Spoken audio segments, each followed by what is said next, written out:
Oke, kembali lagi bersama Guru Vian. Kali ini saya akan membahas soal pretest PPG PJOK tahun 2003 yang sudah keluar di tes tahap pertama.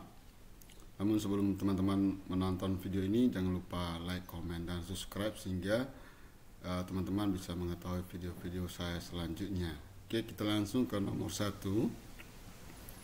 Pendidikan olahraga memiliki pengertian: A. Proses internalisasi nilai-nilai olahraga dan kebugaran dalam diri siswa. B. Proses pembelajaran siswa untuk dapat berolahraga dan memperoleh kebugaran jasmani. C. Proses pendidikan yang menggunakan olahraga sebagai media untuk mencapai tujuan pendidikan. D. Pendidikan tentang olahraga agar semua siswa mendapatkan kebugaran dan kesehatan serta keterampilan olahraga. E. Pendidikan secara keseluruhan yang bertujuan untuk mengembangkan kualitas individu melalui aktivitas jasmani. Ya, kalau yang E ini adalah pendidikan jasmani. Kemudian A itu adalah pendidikan olahraga dan kebugaran. Jadi kunci jawaban yang tepat adalah di option D, pendidikan tentang olahraga agar semua mendapatkan kebugaran dan kesehatan serta keterampilan olahraga, karena pendidikan olahraga itu berorientasi pada kompetitif ya. Begitu keterampilan terkait dengan kecabangan olahraga, itu pembahasannya. Kita lanjut ke nomor 2. Materi pendidikan jasmani, pengetahuan metakognisi, di mana tuntutannya siswa dapat mengaplikasikan pengetahuan dalam kehidupan sehari-hari. Kata kuncinya di metakognisi ini. Karena itu sebagai ciri metakognisi, peserta didik diharuskan memahami pengetahuan prosedural. Mereka juga harus memahami tentang A. Pengetahuan isi, content knowledge. B. Pengetahuan praktis, practical knowledge. C. Pengetahuan secara deklaratif, declarative knowledge. D. Pengetahuan secara konseptual. E. Pengetahuan pedagogik, knowledge. Di dalam pembahasannya, dalam dunia pendidikan, untuk meningkatkan kemampuan metakognitif, peserta didik memiliki menyadari dan memahami 3 jenis pengetahuan. 3 jenis pengetahuan itu adalah pengetahuan deklaratif, pengetahuan prosedural, dan pengetahuan conditional knowledge. Jadi kalau dilihat dari penjelasan ini, jawaban yang tepat adalah pengetahuan secara deklaratif atau declarative knowledge, itu ya. Oke, teman-teman bisa baca langsung di penjelasannya. Pengetahuan deklaratif seperti apa, pengetahuan prosedural seperti apa, kemudian pengetahuan kondisional seperti apa. Kemudian kita lanjut ke nomor 3. Perhatikan pernyataan berikut. A. 1. Mengembangkan kesadaran tentang arti penting aktivitas jasmani untuk mencapai pertumbuhan dan perkembangan tubuh serta gaya hidup aktif sepanjang hayat. 2. Mengembangkan keterampilan seterusnya. Dari pernyataan tersebut yang merupakan tujuan pendidikan jasmani. Ya, itu yang menjadi kuncinya. Ini tujuan pendidikan jasmani. Apa tujuannya? Ya. Tujuannya apa? Ya, kalau dilihat dari pilihannya itu yang benar adalah option A, 1, 2, dan 5. Jadi 1,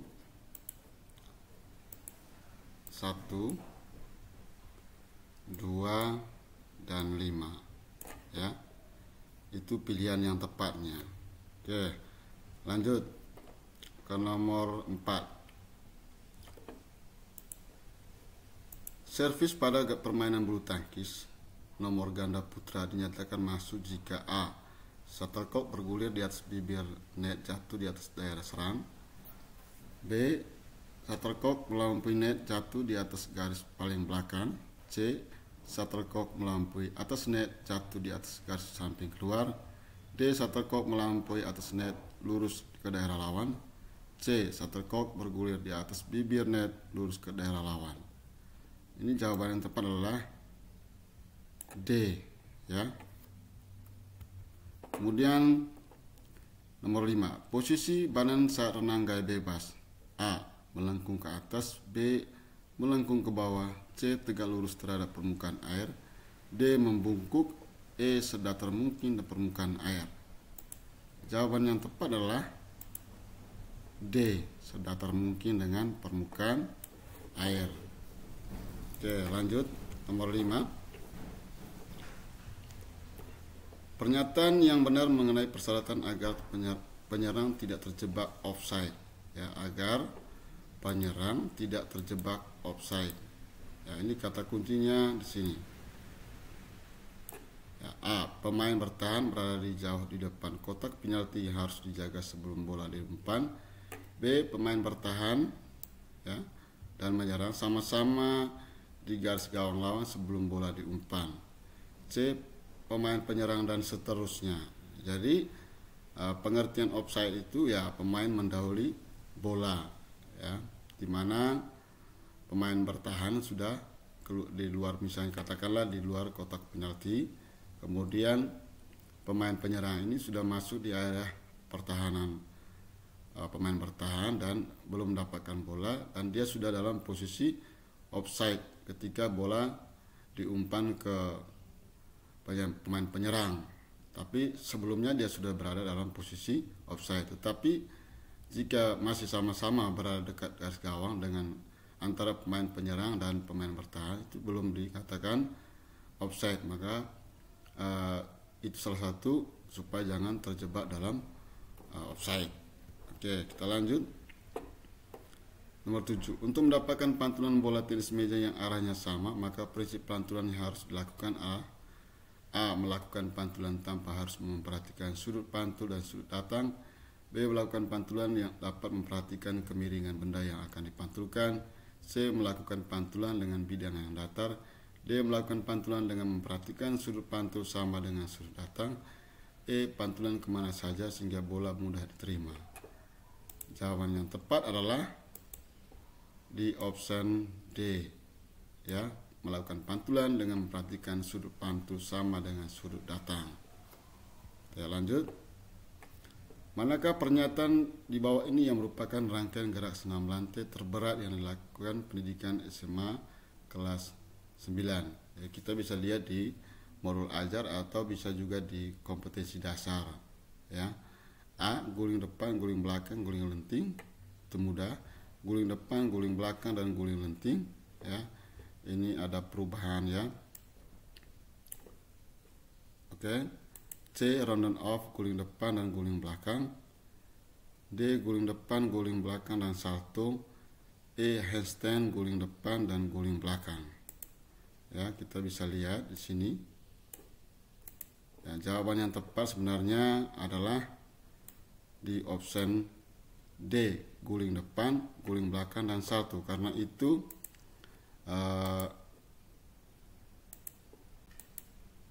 materi yang terberat di kurikulum atau di SMA tingkat SMA.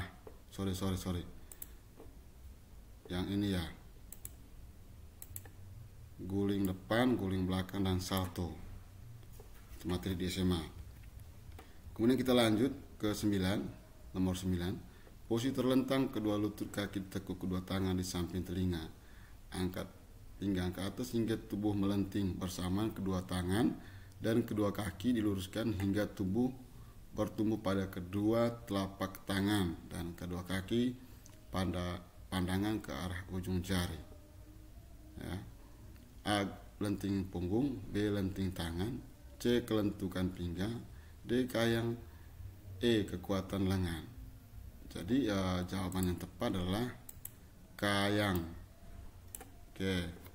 Nomor 10. Perhatikan pernyataan berikut. Memukul bola dilambungkan pitcher. 2. Memukul bola dilambungkan teman. 3. Memukul bola dilambungkan sendiri. 4. Memukul bola tergantung. 5. Memukul bola dari betting betting T. Terhadap pembelajaran pukulan bola dalam permainan softball adalah ya, yang tepat adalah option E, 5, 1, 2 dan 3. Memukul bola dari betting T. Kemudian satunya memukul bola dalam oleh pitcher. 2. Memukul bola dilambungkan teman. 3. Memukul bola lambungkan sendiri. Ya. Oke, kita lanjut ke nomor 11. Perhatikan pernyataan berikut. Persib melakukan tangkisan silat atas pembelajaran pencak silat tegak, berdiri tegak menghadap ke arah pukulan, kedua lengan mengepal di depan dada, ya, mengepal di depan dada, kedua lengan. Saat pukulan datang dari atas, gerakan lengan ke bawah, ke arah bawah depan bawah, menjilat di atas lutut bersamaan kaki di kanan dan rekan posisi lutut ditekuk. Kesalahan yang dilakukan peserta tersebut adalah, nah ini kesalahannya kedua lengan mengepal di depan dada. Ini tangkisan dada dalam pencak silat. Jadi jawaban yang tepat adalah B. Kedua lengan mengepal depan dada. Oke. Bisa lihat penjelasannya di sini. Ya, penjelasannya saya kasih besar pengertian gerakan nangkis untuk melindungi kepala lawan menyerang ke arah bagian atas. Secara otomatis menggerakkan pelaksanaan harus dilakukan dari arah bawah ke atas, dan seterusnya. Teman-teman bisa membaca ya. Oke. Nomor 12. Berikut jenis gerak low impact dalam aktivitas gerak berirama. A. Single step, double step, dan V step. B. Pengangkat statis, penguluran, dan gerak di tempat. C. Lari cepat, penguluran, lompat, dan loncat. D. Jalan di tempat, peregangan, lompat, dan loncat. Low impact ini adalah senam aerobik yang dilakukan dengan intensitas aliran gerak yang ringan atau lambat. Beberapa gerakan low impact yaitu single step, langkah tunggal, double step, langkah ganda, dan V step adalah langkah segitiga. Jawaban yang tepat adalah ini, option A, single step, double step, dan V step. Oke, lanjut nomor 13. Pada praktek pembelajaran, guru meminta peserta untuk membuat kelompok, menghafal gerakan SKJ. Ini ya, membuat kelompok. Kemudian caranya hanya menghafal gerakan SKJ untuk ditampilkan pada pertemuan berikut. Peserta diminta untuk mengomentari kelompok lain, dan penampilan kelompok lain dinilai oleh ditentukan pada peringkatnya. Dalam kegiatan pembelajaran seperti ini, guru belum mengembangkan kompetensi atau kemampuan A. Kompetitif, B. Kolaboratif, C. Komunikatif, D. Kritis, E. Kreatif. Nah, yang tidak ada di sini adalah kreatif. Kalau kompetitif pasti mereka akan menampilkan di dalam kelompoknya masing-masing, mereka akan bersaing. Kemudian kolaboratif, yang jelas dalam kelompok ini mereka sudah kerjasama. Kemudian komunikatif, dalam menanggapi komentar ke kelompok lain pasti mereka harus komunikatif. Kritis, nah ketika mengomentari presentasi dari kelompok lain pasti mereka berpikir kritis dan akan memberikan pertanyaan kepada kelompok lainnya. Itu termasuk dalam kritis. Yang tidak termasuk adalah kreatif. Coba kita lihat pembahasannya. Pembahasan kreatif merupakan proses pembelajaran yang mengharuskan guru dapat memotivasi untuk mewujudkan kreatif peserta selama proses pembelajaran berlangsung dengan menggunakan beberapa metode dan strategi yang variatif, misalnya kerja kelompok, masalah-masalah. Nah, ini kreatif ini tidak dimunculkan oleh guru di sini, ya, sebatas menghafal. Jadi jawabannya adalah E. Lanjut nomor 14. Unsur yang dapat dikembangkan dan dapat diubah dalam membuat rangkaian gerak dalam pembelajaran. Aktivitas gerak berirama. A. Teknik gerak, langkah, hitungan, dan intensitas. B. Teknik gerak, irama, musik, hitungan, dan intensitas. C. Teknik gerak, irama, arah, hadap, dan gerak lengan. D. Irama, musik, hitungan, langkah, dan intensitas. E. Teknik gerak, hitungan, arah, hadap, dan intensitas.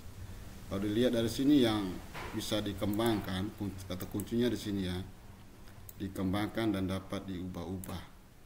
Ya, yang pas adalah teknik gerak, hitungan, arah, hadap, dan intensitas.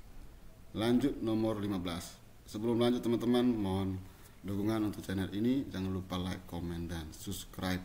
Terima kasih. Nomor 15, peserta didik akan memperoleh kembali keseimbangan diri karena setelah istirahat, peserta didik kembali mempengaruhi dan pemulihan tenaga secara optimal. Pernyataan tersebut merupakan manfaat PJOK dari sisi A. Pemenuhan kebutuhan peserta didik akan gerak. B. Penyaluran energi yang berlebihan. C. Pengenalan peserta didik pada lingkungan dan potensi diri. D. Penanaman dasar-dasar keterampilan yang berguna. E. Proses pendidikan secara serempak, baik secara fisik, mental maupun emosional. Jadi di sini adalah kalau di option A, pemenuhan kebutuhan peserta didik akan gerak. Yang jelas dalam pendidikan jasmani atau PJOK itu sudah memenuhi unsur itu. Nah, yang paling tepat adalah penyaluran energi yang berlebihan, di mana jika tidak ada pemapal PJOK, tidak ada pembelajaran PJOK, energi yang dimiliki oleh peserta didik ya tidak dimanfaatkan dengan baik ya, dalam pengertiannya bahwa setelah mereka melakukan kegiatan, mereka beristirahat, mempengaruhi memulih tenaganya secara optimal. Jadi jawaban yang tepat adalah penyaluran energi yang berlebihan. Oke. Nomor 16, kesalahan umum pada saat melakukan renang gaya bebas. A. Ayunan kaki berporos pada panggul. B. Ayunan kaki berporos pada lutut. C. Ayunan tangan dari depan ke samping, badan lurus lagi ke depan. D. Posisi badan latar. C. Pengambilan napas dari samping dan melalui mulut. Yang merupakan kesalahan adalah ayunan kaki berporos pada lutut ya, renang gaya bebas. Ini penjelasannya ya, teman-teman bisa baca penjelasannya. Oke, saya memberikan kesempatan untuk teman-teman untuk baca. Oke, boleh kita lanjut ke nomor 17. Tahapan perkembangan gerak manusia dari mulai kandungan sampai dewasa menurut David and Gallagher ada 4 fase ya. Tahapan A. Kognitif, asosiatif, psikomotor, dan autonom. B. Autonom, asosiatif, kognitif, dan reflektif. C. Fundamental, reflektif, asosiatif, dan otomatisasi. D. Refleks, rudimentary, fundamental, dan spesifikasi. E. Refleksi, rudimentary, fundamental, dan umum. Ya, kalau dilihat dari penjelasan di bawah, yaitu menurut Gallagher berdasarkan konsep perkembangan gerak anak mencapai 4 fase, yaitu refleksi, movement, kemudian ada rudimentary, ya, mentari, fundamental, dan spesialisasi. Jadi jawaban yang tepat adalah di option D. Oke, kita lanjut. Nomor 18. Hukum yang terkait dengan mengajarkan materi tolak peluru agar peserta didik melakukan dengan efisien. A. Pusat gerak hati. B. Momentum. C. Keseimbangan kelembaban.